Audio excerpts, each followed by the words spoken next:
Well, this is Upside. It is now the week ending. That'll be the 16th of Feb. We have Andrew from SuperSeed. We got Lomax from Outsized. We got Mads and myself from SuperSeed. This was their finest hour. Tear down this wall. It's more than just an alliance. This is a union of values. Let's start acting. This show is not investment advice, and the hosts of this episode may be invested in the funds and companies featured. Gents, what has been happening this week? On the work side, had a really interesting call with an LP, big LP in Asia. Has 3,000 managers, individual managers in their portfolio, within venture alone. And What was shocking to me was he only had 3 in Europe. 3. And that my takeaway from that is let's just remember we are part of a massive global ecosystem, right? And much as we are very European centric. But secondly, there's a long way to go. Hopefully that 3 will become 10, will become 20. There's opportunity. Where are the others? Are they global? Are they US centric? China, India, US, basically. And what was the insight onto the European or lack of European VC? It's just a blind spot for them. It's just like they're based in Southeast Asia. They started in Southeast Asia, then they go to the US, India and China, close, fast growing. There's a lot of capital in those ecosystems, right? There's just a perception that Europe is a little bit behind, or the returns are not as interesting, which we know is not true. We know on a cohort basis you educated him appropriately. Well, I mean, of course. Andrew, what's cooking with you? Well, actually, it's a great point. That's a perfect segue. Thank you, Lomax, because I guess what we're partly talking about is that the majority of money, arguably in Europe over the last sort of 10 years in this growth of venture capital, has gone into companies that only iterate, and they've sort of failed yet to create, companies of global change and win markets. So when you look at the dominant tech stack today, mostly it's US companies. There are some exceptions, Spotify being a fantastic one. And the epoch-defining technologies of the next 10, 20 years, currently, I would argue, in the lead are US companies. Again, possibly some Chinese. So think about AI, health, robotics, space tech. There are some exceptions. And I think partly the reason is that European investors often lack the courage and ambition to back those genuinely next generation technologies early. And so I, along with actually Lomax on the board as well, but with Arpe, a Finnish entrepreneur, are launching Dragon Guild, which is designed to cultivate individuals to drive transformative change. So our basic goal is to foster the world's best investors who will back the step change technologies and business models to drive that economic growth in UK and Europe. So sometimes I'm accused of being a grumpy old bugger, but this is something I'm proactively doing. I think we're all with you, darling. Yes. To build those that $1 trillion company, be it protecting the environment, improving societal health or quality of life, protecting democracy, and creating outsized returns. So we're raising the angel round at the moment for that new entity. It's separate from Dragon Chasers, but will sort of leverage the amazing people within Dragon Chasers, and it's called Dragon Guild. So you'll hear a bit more about that going forward. Mads, what's the latest with you this week? What's been happening with you? It's been a great week. We've just agreed terms on an investment into a wonderful young company in the insurtech space. Insurance sometimes gets accused of being a bit boring, but yes, this business is very successful, using all the good stuff, the sensors, the AI, all the stuff to make lots of cool change into an old industry. Very excited about it. More to be announced shortly, I hope. But for now, just great that we got this one across the line. Cool. I've been, this week, I've mostly been bothering BVCA students who are getting into VC. So one of the trainers there asked me to go and do a talk on best practice. And I said, James, I'm possibly not the best guy to talk about best practice, but I can certainly give some insights into what's been happening and how we grew and how we started and all the good, the bad. And then he said, yes, I want that. I want all the kind of the slightly more controversial, contentious stuff. I said, okay, then I'm possibly your man. So that was my week. Well, not my whole week, but that was good fun. So let's cross over the channel over to Paris, the France AI Summit. Now, there are loads of ways to kind of poke this bear, but I think the main vein that I took from all of the coverage of the summit was JD Vance's speech. Just to backtrack for a second, so the AI Summit was all about, it was a statement on inclusive and sustainable artificial intelligence for people and planet. That was the directive, that was the document to sign, and there were 100 countries in attendance at the summit, of which 61 signed, and the non-signatories, quite interestingly, were the UK and the US. So looking from JD Vance's perspective, so he was very much an American first, as no great surprises, American first, if you're not in, you're out, we're in charge. So I guess the broader question for the room is this important that we didn't sign? Did we not sign for the right reasons? How did you feel about the key aspects kind of covered? There's accessibility, ethical AI, this innovation piece, future of work, sustainability, collaboration. It all reads a little bit like a DEI contract, which I obviously is not what America's all about, and possibly not why the UK signed. And how much teeth does this kind of directive really have? So, Andrew, what else do you know about it? What are your thoughts on the AI Summit?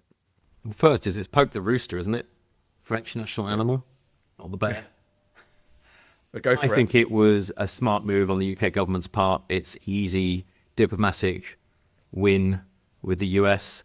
I'm not sure how much this actually means to sign up to it. Things are moving so quickly anyway. Things could be very different within a year. So I don't think it matters either way, and I think we probably made the right decision. So aligning ourselves as independent and more kind of growth centric. What kind of my takeaway? I just think there are so many unanswered questions, and the technology is moving so fast. I mean, I think there was the CEO of a Chinese company, I can't remember the name of it, who presented a graph saying that he expected AI consciousness by 2030 and AI awareness by 2027. I think that's aggressive. There are many greater experts, probably including him, than I. So who knows? Maybe he's right. But things are moving so quickly. I don't know how much China a French directive. Yeah, I mean, but like a French directive, what's that mean? What matters is delivering the technology, and that's going to outstrip. That technology is being developed and moving forward far faster than any legislature, I can't say the word, can write French stuff to into me, law. baby. Lomax, what do you think? I don't know whether we can swear, but I couldn't give two shits about this declaration. Like, as in, first of all, it's not a directive. You used the word directive. It's not like an EU directive is law. This is just like It's just a press release, right? It's a piece of paper. I'm sort of envisaging. They get back, you wave around. You land in your home country, you wave it. Right? It means literally nothing, and governments will change and they'll ignore it. It'll get put in a drawer. I think the only significance here is that UK not signing it and sort of aligning itself more with the US, like diplomatically. There's probably tariffs in mind. There's probably, just looking to create a positioning that's slightly different from the EU and slightly away from the EU Digital Services Act. So I think the EU AI Act. I think that is or directive, should I say? I think it's a storm in a teacup. Really, I think it's. Apart from this little kind of political sideshow on it, I don't really care about it. I don't think it means a lot. We will not be talking about this in months' time. Yeah, and also kind of over some of the other news from the EU about this kind of €50 billion investment boost. So, Mads, where would you take this conversation? Yeah, I'm even surprised we're talking about this press release now. I think it was sort of, headlined yesterday and forgotten yesterday. I think the bigger news, the bigger context here is, the US announced the $500 billion for AI, kind of the Stargate initiative. And then Macron, he sort of matched it, right? He said, look, we got 109 billion euros in France, precisely matching the US bid on a per capita basis, which I thought is gutsy of him. I kind of like it. Well, deal making here. He's so far down in the popularity polls. I think he's possibly second or third off the bottom with an approval rating. So maybe he's trying to win some votes. I don't care. I don't care how popular he is. I want to see action from our leaders. Give me the money. And focus on priorities that matter. Listen, UK GDP growth was 0.1% last quarter. Okay, I couldn't give a toss about a press release about some nice vague words. I want to see action about things that can actually make a difference to the economy. And with AI, we have the biggest opportunity in our generation, right? Let's focus on that, not kind of all the softy side of it, but how is it actually going to make meaningful difference to our economies in terms of growth, in terms of efficiency and productivity? I think that's what really matters. I thought it was really interesting to see the Commission come out with a 50 billion euro kind of investment announcement, which goes beyond what the US federal government has done. So more direct dollars, less deal making perhaps with corporates, which is what you could miss a bit there. So in that sense, it's more Bidenomics maybe than Trumponomics. And the question is whether it will work, because we know that nothing happens without entrepreneurs and private capital. So you can wave all the checkbooks around you want, but if there are no kind of privately driven projects, it's just all going to become white elephants. So the question here is, can the European Union, can Europe really convince founders and investors to go deep in terms of investment here? And I think it was interesting to see France and see them leading the way. Now, in my book, the ideal approach would be something that combines the UK's very detailed plan for AI.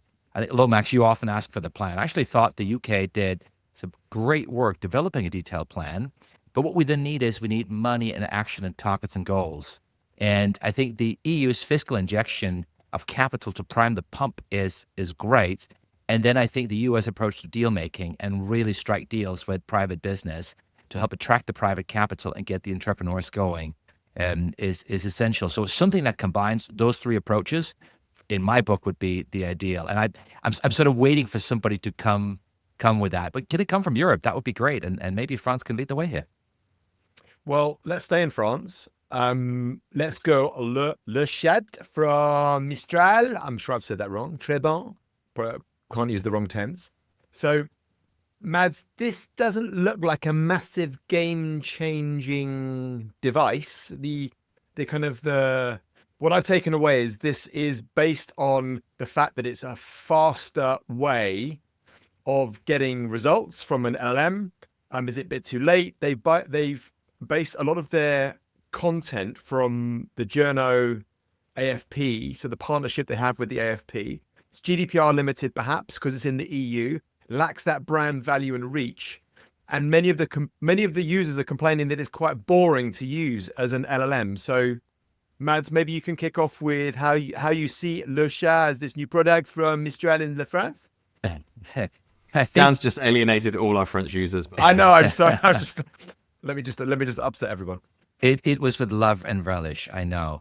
Look, the truth is there were some recriminations after the DeepSeek launch. I think many people said, look, we've been looking at the US for kind of with envy for years, saying they have all this money, all this capex, they have all these chips, they can build all these amazing models. No chance we can catch up. We're doomed. And then lo and behold, the Chinese with cut down chips that are, handicapped due to export controls, et cetera, they develop a pretty darn good model. And we're all looking at our friends at Mistral and saying, well, why not you? Why could you not have done that? So now it's the French AI week, and Mistral is back with a vengeance. They had this huge announcement of Le Chat, and I thought the marketing was beautiful, and it was all done very well. And kind of the headline piece is this super cool demo where they say, look, our model is efficient and you can ask the model to write the snake game in Python and it will do it much faster than the Claude from Anthropic or the GPT model from OpenAI. And I must say, I thought the demo was beautiful. I did my own personal test and I was unable to reproduce that performance. So whether some of it was sort of made specifically for the demo, I don't know. I love to see that there is still some ambition in Europe to play in the Super League. I think our big chance here is in open source. I think the DeepSeek team really showed the way on open source and showed that there is still a way to create incredible performance with open source models. We have superb academic talent in Europe, in France. You've got incredible mathematicians in the UK, in Cambridge, in Oxford, Imperial, there's amazing talent. And the fact that we now have more focus on open source means more sharing of knowledge, means it's easier to develop models outside of the hyperscalers. And so I think to some extent, DeepSeek might be a bigger catalyst for European AI than Mistral.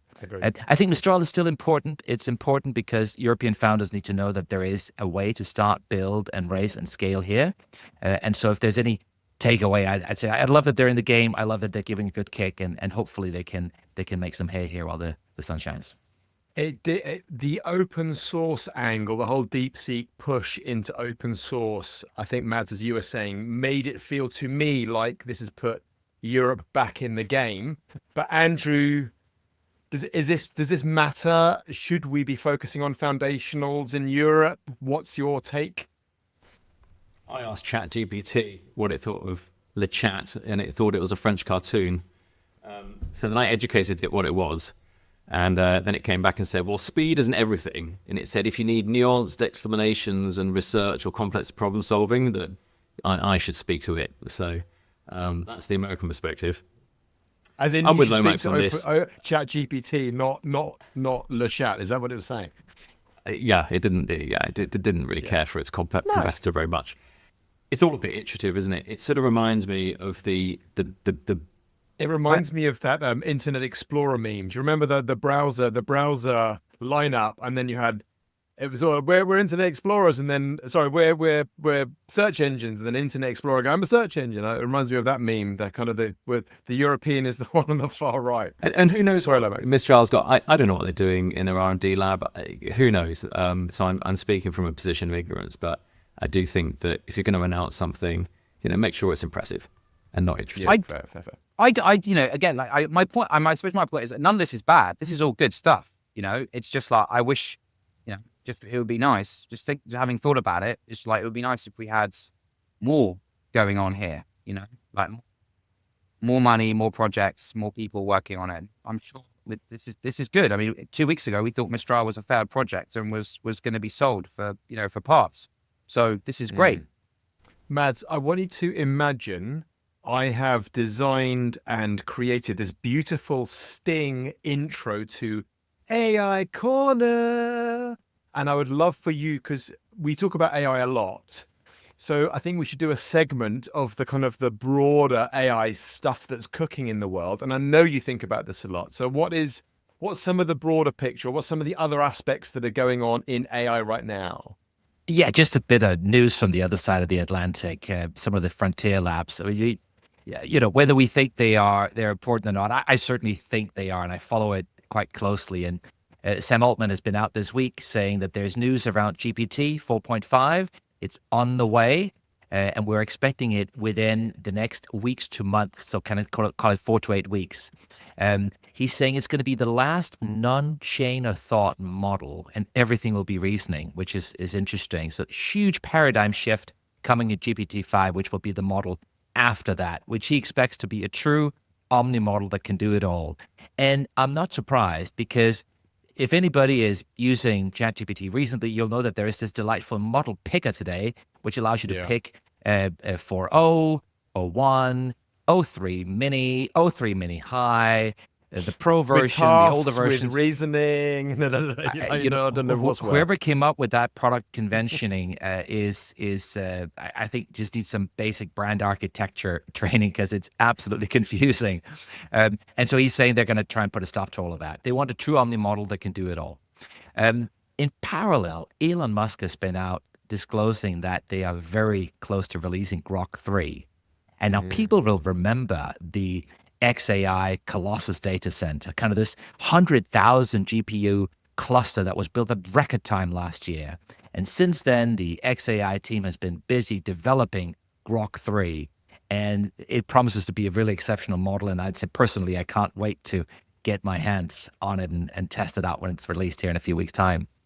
Now, in the context of DeepSeek, I'd say next level reasoning is more important than ever, because this was one of the areas where DeepSeek made some meaningful enhancements. And this means a lot more inference. And when there's more inference, there's more need for processing and far, far more capability.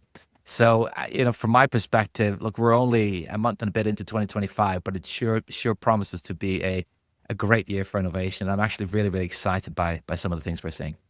I want to very quickly discuss the very small 25 bips rate cut that the Bank of England did this week, with a view to asking you lovely people the question, is there going to be any effect on investing, any effect on startups, or any slightly, medium or longer term impact this rate cut?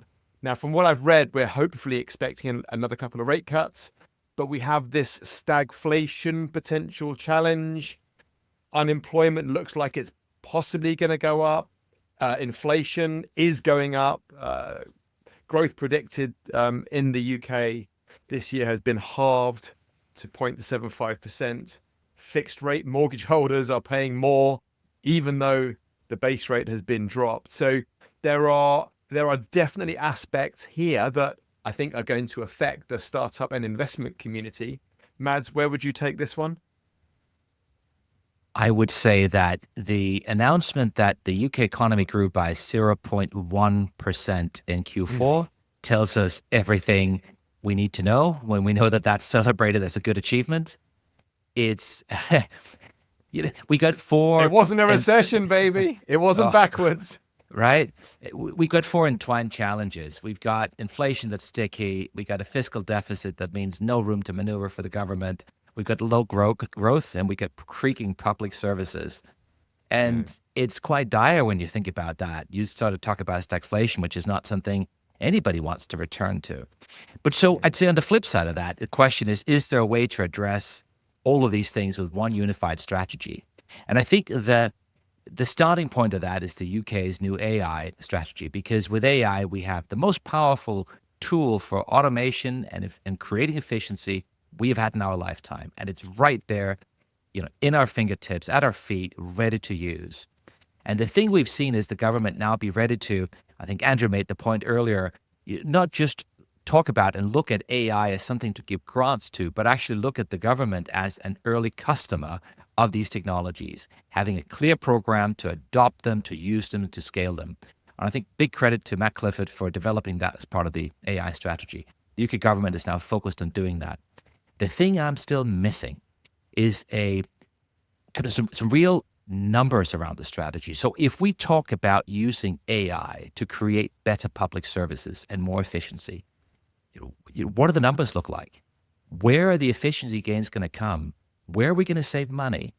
We saw earlier this week, Bloomberg reporting that the NHS, the productivity of the NHS has declined from 2019, has declined 20%.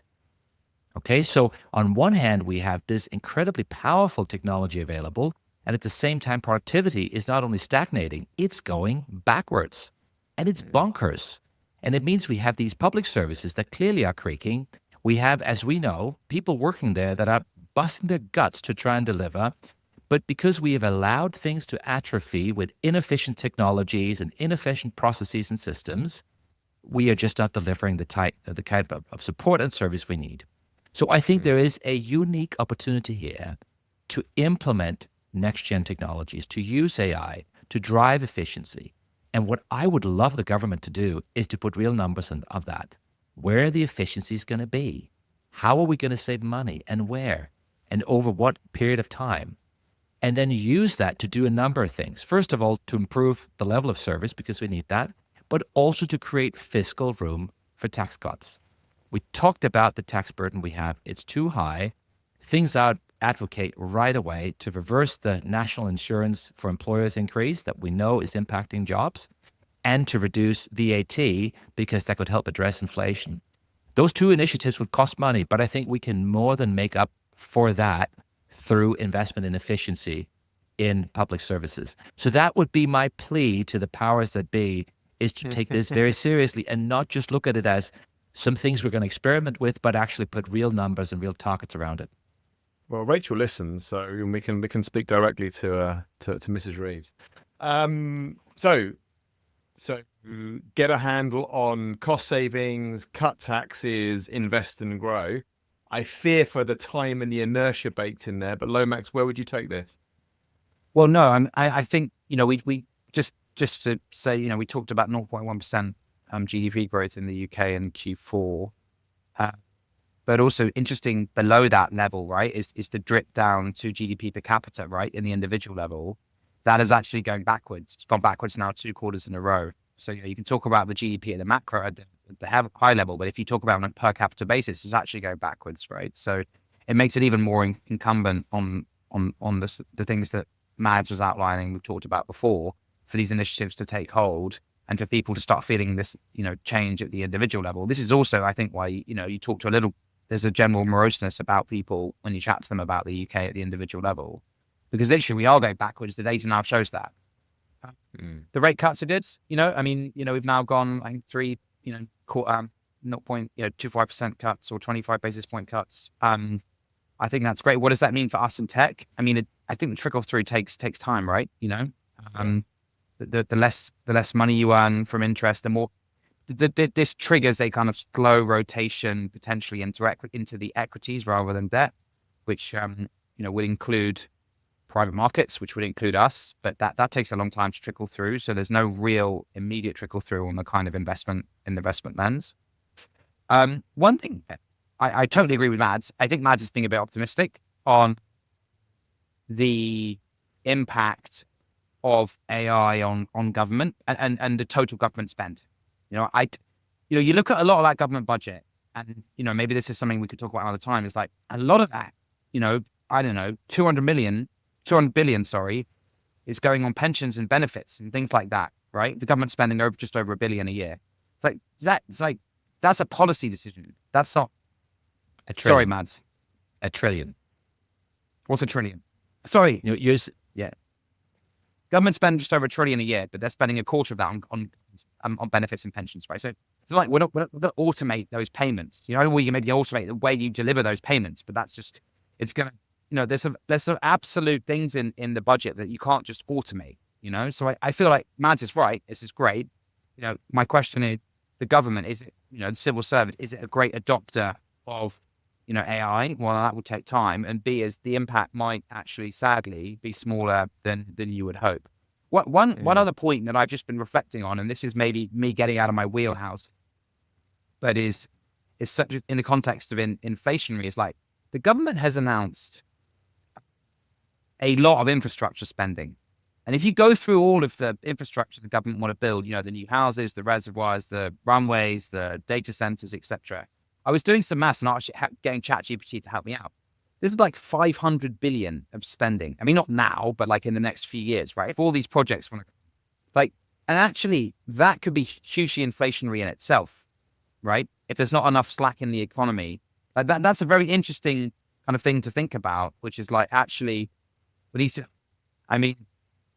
it's all very great investing, but we need to worry about the sort of second order consequences of that and get a handle on that. Maybe that's me jumping at shadows, and we should just we need to crack hold of this infrastructure investment.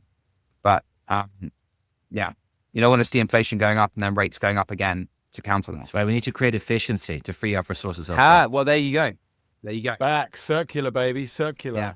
And we need to get the robots out. For those projects. They're not going to be built with software. Call Elon. He's on it. Yeah. Although I saw yesterday that Apple are looking at building humanoid robots. Did you see that? And you love it. That's a no. It's the biggest. I Apple listen. fanboy. I am a massive Apple fan. Where's the waiting list? Yeah. But I think as soon as you put an accountant in charge, I knew this as soon as Tim Cook took. I was like, oh no, we need somebody who's just got that kind of inspiration, design thinking, slightly more maverick taste rather than the accountant running the ship. But I think maybe that is now on the turn because they realize that things need to change and they need to at least be looking like they're innovating. But that's what you have with a government, isn't it? The Chancellor really runs the ship. Yeah. And because if you don't have the money, you can't spend it. And she sets the policies which encourage growth or discourage growth. And when we talk about interest rates going up and down, and you can get really down in the weeds on this, and there are plenty of economists who get paid lots of money to spout very eloquently, far more than I can, on the topic. But ultimately, sentiment drives the market overall. Yeah, The economy is it's a so confidence thing. interwoven and complex. Obviously, there are levers that we can pull of automation, but if there is poor sentiment and there is lack of confidence in a nation, then the nation will be charged more for its debt. People won't invest, they won't risk their money, they'll save their money, they won't spend their money. Companies won't choose to base themselves in that country. And that's exactly what you see currently in the UK and many European countries. And conversely, you see the opposite, despite all the arguments that there are fundamental issues with the American economy of enormous, unprecedented debt. But there is optimism and there is confidence and there is hope. And unfortunately, the UK government and many of the European governments don't understand how important sentiment and the psychology of that is.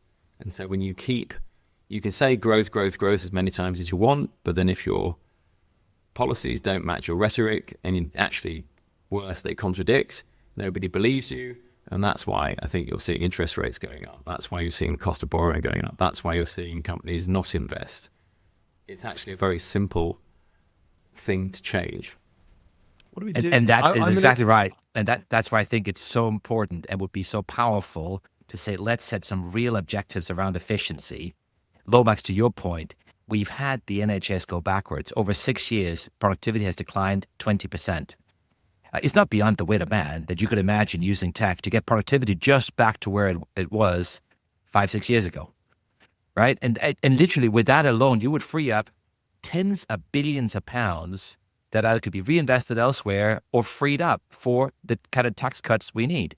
If you came out with a bold and ambitious budget to say, look, efficiency here, free up resource, use that to invest in some tax cuts over there, I think you could use that to trigger exactly the animal spirits, Andrew, you were talking about, to get the economy back and going. And it's not, you've got a majority of 170, 80 people. I mean, what are they for, if not to be bold and do some ambitious things? So I'd love to see that. Now is the Thank time you, to be Mads. bold, but again, call me a pessimist, but I don't think you're going to find more than 10 billion of savings from this AI driving government. More than 10 billion. 10 billion? What the hell? Is that your pledge on the table? 10 billion. But again, we could argue that why are we looking at AI to make the savings in government? Actually, shouldn't we look at the fundamental cost base of government, the number of people employed, Yeah, what the they're actually wasteful doing in spending. output? That's lower hanging fruit. I have a lot. That's why I have a lot of sympathy for the whole Department of Government Efficiency. Where Elon's wielding the axe. I mean, it's a messy process for sure, and he's making it far messier than possibly it needs to be. But the goal and the outcome he's trying to achieve is the right one, because AI and those sort of things should be deployed not to let's save 10 billion in government expenditure. It should be actually, how can we accelerate the economy? How can we do things better? Not just the scarcity mindset of like, oh, we can only use this to save money. No, I think I fundamentally disagree with you. Why can't it be both? I think it can be both, but of course. I don't think AI.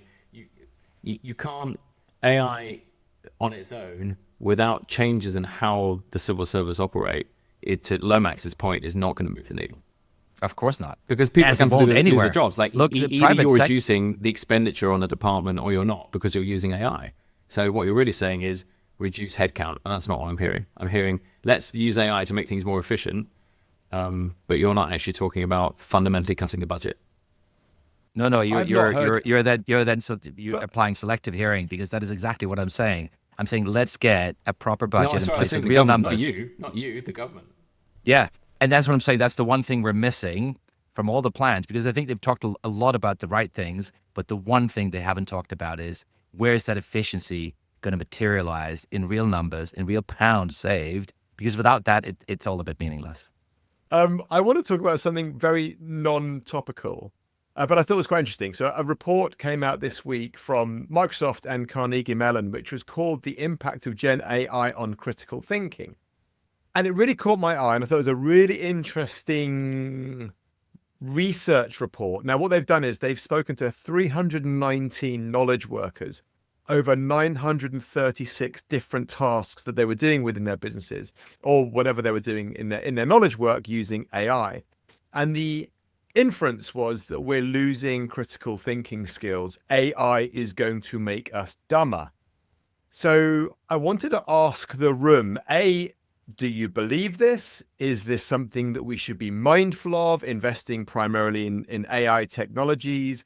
Is it something that you will take into account in any way? And Mads, do you want to kick this one off? Answering your question, should we think about it? Yes, we should. I think there is a real risk. There are a couple of paradoxes that came out of the study. One was this confidence paradox, which paradoxically says that the higher confidence you have in the AI, the less critical thinking you apply to the answers, the worse you're going to do. Whereas if you have higher self-confidence, you're going to challenge the AI more, you're going to be more critical, and you're going to get much more out of using the AI. So it sort of flips a little bit the assumption about who relies on AIs and who's a good user of AI. And what that leads to is an immediate insight that it actually takes some training to use these models well. And this is back to a conversation we had a year ago, sort of saying, why is this not already mandated in schools? Because we know all the kids are using these models, but are they all getting the requisite training in using them critically? Critical thinking has become more important than ever. And this is not just about social media and sort of fake news. No, it's about the AIs we're using every day for our work. They have a propensity to lie to us or at least make stuff up. And we need to be really critical when we use them. So incredibly powerful. Think about it as the most brilliant assistant you've ever had who just, throws a fib every 10 times. You ask them to throw a little lie and then you got to figure out what it is. So you have to sort of watch out. Do you think that's how they should build future models? Do they think they should intentionally build in just seeing if you're listening, just throw that one in. Well, so that's a really good point. And this is something you can track is how much do they hallucinate? How much do they make stuff up? And that proportion is coming down. And there is a risk in that in and of itself because we've not found a way to eliminate it. We've just made it smaller. And of course, it's a little bit like, most things as they get safer and safer, we get laxer and laxer, and there can be accidents in that, right? Because our critical thinking atrophies. So I think it's a super interesting area. I think it puts a lot of onus on all of us to think, really intentionally about how we use the tools. Doesn't make them less valuable. It's because they are so valuable that it's a risk, but it's just something to be aware of, I think, in the mix. I quite like the fact that critical thinking is becoming much more talked about, much more prevalent because of social media and now because of AI and LLMs. It feels like that's quite an aligned, the parents are going to be talking about this at parent-teacher evenings, and workers and bosses are going to be talking about this in work settings. So I feel like that alignment, I think, is quite a timely, powerful thing. Andrew, what are your thoughts on this? I think every couple of generations, certainly in modern times, technologies come along, which has rightly or wrongly stimulated fears of the demise of human thought. Rock and roll, intellect. The internet, television. I'm sure there's... Yeah, exactly. And it happened with TV, when it came out. Going to destroy the fabric of society. Which I'm sure that it has an impact on how we think and how we behave, and for sure culturally. I'm not sure that LLMs in themselves are going to make us more stupid. I'm actually far more worried about how modern society is impacted by what we eat and how we live rather than what we do from a digital consumption point of view. There are definitely challenges with social media, especially with kids. There's no question. Last but not least, I want to very quickly scooch to this, and Lomax, I'm going to lean on you for this one. So AstraZeneca has pulled their vaccine plant. This was, from what I can tell, it was a state aid issue. So government pulled the funding, then put some funding back, and then kind of met them halfway, by which point AstraZeneca lost the will to live. Is that a fair appraisal? Yeah, I'm actually head in hands. This feels like snatching defeat from the jaws of victory. It's like I don't want to have another depressing kind of chat about the UK government. But we're going to. I can feel one coming. I can feel one coming. Go on, get in there, Lomax. Get in there. I'll keep it short and punchy. So AstraZeneca is a British-Swedish pharma company, FTSE 100 company, 54 billion revenue, 200 billion market cap, one of the biggest pharma companies in the world, famous for some big cancer drugs, Tagrisso, big lung cancer drug, 5 billion a year in revenue, like really impressive, famous for the Oxford AstraZeneca cancer vaccine, is the biggest pharma company in the UK, 5 manufacturing sites here, was on the cusp of, and if you Google it, a year ago, a new £450 million new next generation vaccine plant was going to be built in Liverpool. It was all agreed. It was all announced. Jeremy Hunt, who was the former Chancellor of the Exchequer under the Tory Conservative government, had announced this. There was going to be 90 million of subsidies, that was going to be given by the government to, of course, as you know, both within the US state to state and Europe, almost country to country, big projects like this, CEOs and boards, shop them around trying to get grants, etc. and state They ended aid. up in Singapore, right? This ended up in Singapore, I think. This, I think, ends up in Singapore. In fact, I'm so depressed by it. I've actually forgotten. I'm not even focused on where it's gone. This happened 4 years ago with another plant that ended up going to Ireland. But this plant, let me just like this is nickel and diming, right? The 90 million was promised by the Conservative government. Then we had the Labour government come in July, and they cut that. Rachel Reeves cut that down to 40 million. So it's a 50 million cut, which is nothing in the grand scheme of the government budget. And so AstraZeneca decided, well, we're going to pull the plug. You basically cut the state funding or the help. But they made in nearly half. 9 billion in profit last year. Yeah, I don't. But the trouble But is, is the vaccines just aren't important for AstraZeneca, right? It's a tiny part of what they do. I think you That's mentioned not the cancer, story. cancer, That's not- cancer drugs, Okay, but it's sorry.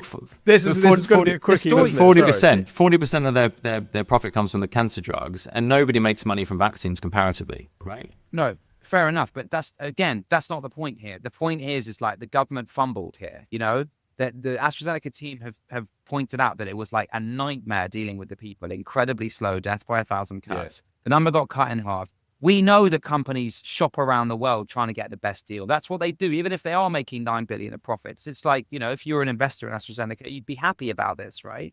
Actually, Pascal Soriot, the CEO of AstraZeneca, has a knighthood from the British government. So actually, And that he didn't should work. be. Well, even that didn't work. But my point is, okay, we've talked about this in the past. We talked about Rachel Reeves announcing a bunch of growth initiatives, all in the South. And Dan, you're always worried about everything going to the South, right? This is an example of something that was happening in Liverpool, in the North, right? It got nickel and dimed away by 50 million, and AstraZeneca have gone elsewhere. And so I just think it's just a stupid. Andrew talks about sentiment. Sentiment is great. Absolute numbers are also important, and this would have trickled through to jobs and growth in the Northwest. So I think it's just a lose, and I don't want to end the pod on a lose, but it's a lose. We And are it reminds- not going to end the pod on the lose. Thank you. But it does we're gonna- remind me. Just to clarify, though, the plant in Singapore is not going to do the same thing as the plant in the UK was going to do, right? It doesn't matter. I'm not focused on that. I'm just focused on the fact that the government fumbles We want to keep an the misery important here. project. Let's keep the misery. They're far more interested in flogging anti-fat drugs, right? Because that's where the money And is. I think, and also, and let's not forget, this is the same government, because I was just Googling this and spending time reminding myself, like, in the budget that she last announced, they pulled this 800, it was a bigger investment. This is not a 50 million pound, state subsidy, a much bigger investment in a supercomputer they were going to build in Edinburgh, right? That was pulled from the budget. That was one of the things that was pulled, right? And so I feel like, they didn't even have like the foresight 6 months ago to think about where the investment needs to come, and they're cutting these kind of things. Anyway, it makes me a bit sad. But now Mads is very impressed by the Matt Clifford initiatives that Keir Starmer has adopted, and Are you flipping to positivity? Is that what you're doing here? No, Lawrence? I'm loving your work. I'm maybe loving your work. finally they've cottoned onto it. Yeah. I was listening to Reeves on the Party Political podcast, and I was quite impressed with her. She is obviously, I've only listened to her in a non kind of party political broadcast scenario, possibly just this once, but she's very aware of how she's perceived. She's very aware of the shortcomings of the last budget. She's very aware of That makes it even worse. That makes it even worse than if she wasn't bloody aware. What she's really saying is that you're damn right. I don't care that I know these policies are stupid. I'm doing it because it's ideologically appropriate. No, I think she's trying to find a line, and my sense of what she was saying is that sometimes that she needs to do more, and I would like to think that she thinks it's coming. Mads, I'm going to look to you for some optimistic positivity to close us off. Can I rely on you, my good man, for some fruity words? Tomorrow, we are on the 14th of February. That means we're halfway through the month. That means we're halfway through Q1. That means that spring is ahead of us. I think there has never been more opportunity to do the right thing. I think we have some good ideas of what can be done. I think it's interesting and exciting to talk about that. And I think we've tried to give a little bit of prescription and some ideas about what could be done on the show today. So I hope that folks will listen and, take notes and maybe, implement one or two of those. What I think is genuinely exciting is, although the problems are big, it's not like we're in the 70s where oil was the only, recipe for growth and we knew neither back nor forth. Actually, we've got AI, we've got technology, we've got all the instruments here, we've got incredible talent coming out of our universities. We have a growing venture sector that can back these firms. We know what needs to happen. I feel all the ingredients are there. So I'm sort of like, I'm not going to wave the white flag. We can get this done. We can create growth. I knew It's I all could for the rely taking. on you. I knew you'd raise the bar. Gentlemen, always a pleasure and a gift, and I'll catch you next week. Well, hang See you on the on, flip Dan. side. Sorry, what about deal of the week? We need optimism. We need to end with Do it. optimism, man. Let's do Tynes, it. do it. Go.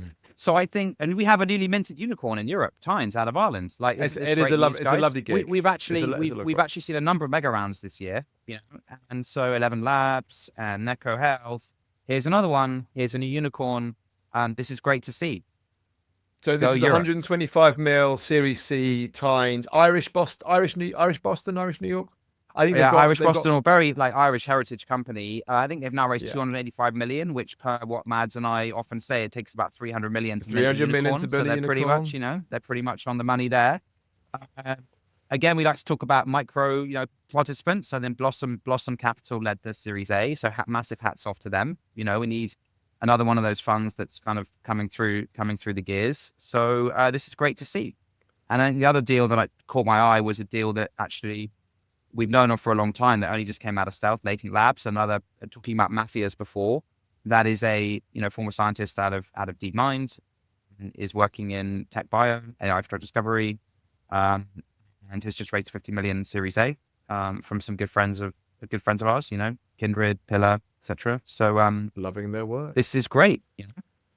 That's two positive, optimistic stories that we ended on. Boom. Do you want two look at more? us. Do you want two more? Go. Yes, Tim. Go. So I talked to you about a fusion company a few weeks back. Well, that fusion company that I still can't talk about has raised, and it's raised a very healthy valuation, which is fantastic Great. for my portfolio. the very story excited. is that I but can't there tell you is what the a story fusion is. company that I can talk about, which is not ours. Another fusion company. So that's two fusion companies this month have raised, which is Astral Systems, a competing fusion company, and they've raised just over €5 million, I think, from UK and European investors. So great to see that deep tech being backed early. Let's hope they continue to be backed. Let's get some more energy startups in the pot as well. Lovely. I'll catch you next week, gentlemen. Love you guys. Bye. This was their finest hour. Tear down this wall. It's more than just an alliance. This is a union of values. Let's start acting.